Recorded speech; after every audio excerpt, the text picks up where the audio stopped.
বিসমিল্লাহির রহমানির রহিম। সম্মানিত শিক্ষিকা মণ্ডলী ও উপস্থিত সকলের প্রতি রইল আমার সালাম ও আন্তরিক শুভেচ্ছা। সম্মানিত উপস্থিতি, পৃথিবীতে প্রায় ৮,০০০-এর মতো ভাষার গুঞ্জন রয়েছে। এতগুলো ভাষার মধ্যে শুধু একটি ভাষাই রয়েছে যে ভাষার জন্য রক্তে রঞ্জিত হয়েছে রাজপথ, মোর হারিয়েছে ভাই, শূন্য হয়েছে মায়ের বুক। এই ভাষাটি হচ্ছে আমার দেশের প্রতিটি গড়ে সদ্য ভূমিষ্ঠ হওয়া নবজাতক থেকে শুরু করে অসহায় অপারগ বৃদ্ধের মুখের ভাষা। এটি তাদের প্রাণের ভাষা, বাংলা ভাষা, মাতৃভাষা।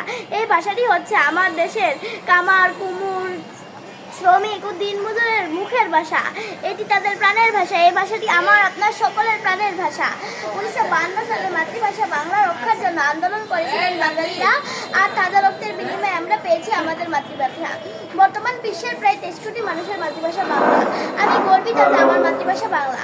বাংলা আমাদের মাতৃভাষা হওয়ায় আমরা বাঙালি জাতি আজ বিশ্বের দরবারে সুপরিচিত। আমি আমার বক্তব্য এখানেই শেষ করছি। ধন্যবাদ সবাইকে।